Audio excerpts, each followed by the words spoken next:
First and foremost, guys, you have the best show out right now. Amazing job. I fucking love the boys. Amazing job on the show. Thanks, Joseph. Yeah, for sure, man. Chace, first question's for you. Now, the source of the Deep's insecurities are explored in depth in season 2. How was that revelation of his origins helped or enhanced his issues? Oh man, I think the nature of what he did was obviously so bad, but those kind of characters, to him, those guys almost enter like a victim mindset after the fact, which is kind of like a weird paradox. But that's sort of what happens in real life, where he feels like, what did I do so wrong? I'm this victim, and he's willing to do whatever he can, to get back into the mix and appear like he's sorry.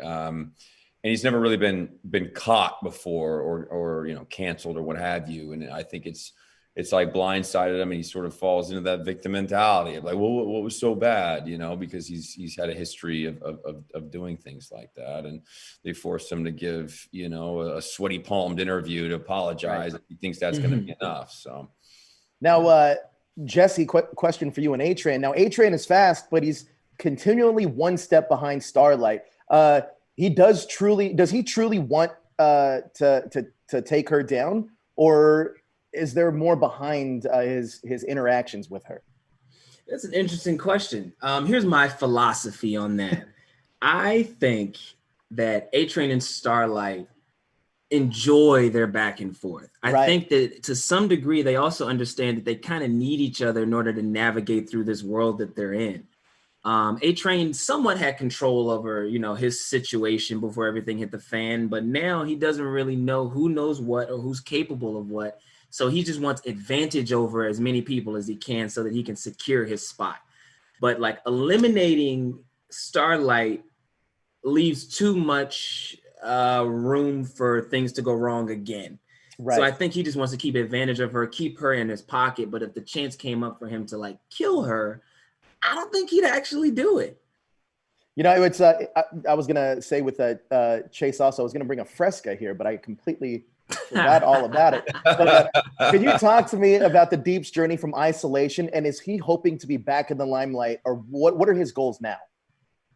Yeah, I think his only goals are like his sole focus is what can I do, who can help me to get to where I want to be, which is just back to where he was, you know what I mean? Back in the comfort of that privilege and fame and sort of that validation that he's missing. I think he's just so unself-aware, he doesn't know himself and his whole identity is wrapped up in that. So he feels like he won't be happy till he's back there.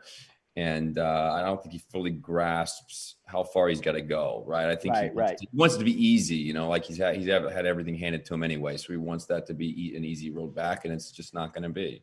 Now, Jesse, A-Train's health continues to fail, which ultimately slows him down. How does this wear on him emotionally throughout the season? And will he have to come to grips with actually slowing down? Wow. Oh, man. His lifestyle, everything he's become accustomed to is solely dependent on his physical abilities. And having that stripped from him tears him apart from the inside out. And that, to me, I believe, was a huge component to him getting that heart attack. It was the physical push that he was really doing, but at some point he kind of just needed to like sit down at a nice mahogany desk and like have a talk with somebody about how best to go forward from there, because he's lost control, and he's only worried about one thing, but everything is multidimensional, and that's just not what he's seeing yet. So to be honest with you, it's going to take some discovery. He's going to make a few more mistakes before he starts to take a step in the right direction, because I just don't think he's realized what all he's in for just yet. Now, out of the 7, which member does A-Train actually trust, or if any? Black Noir. Okay. If any, I think Black Noir is the one that pretty much everyone can trust, because he is, he's straightforward. He doesn't have an ulterior motive, or at least we don't know of anything yet. And there was a point in was that season 1? Yeah. There was no, that's not. I can't even talk about that yet. I can't talk about that yet. But there's a point where you'll kind of see them come to an understanding. Now, I was gonna Chase same question, because I don't know if he necessarily if if the Deep actually trusts anybody. I know he fears Homelander, but does he trust anybody in the Seven? I think he would probably. I think he overestimates how much Homelander actually cares about him. I think he probably thinks they're a lot tighter than they really are, and I think in retrospect, he was probably hurt by. He probably assumed that he was going to have more help. Like, oh, aren't you guys going to come save me and like help me out and sort of help pull me back into the situation? But I think his trust is eroded in a lot of his members of the Seven, but at the same time, I think he just wants to be cool with everyone. He's like, you guys still like me, right? Kind of a thing. So, now, you know what I mean? I think he's sort of a little bit two-faced, but just will do anything for that acceptance, you know? I can't wait to finish season 2. Let me just say, one of the most surreal and awesome scenes I've ever seen is when the Deep is talking to his gills. Awesome. Amazing.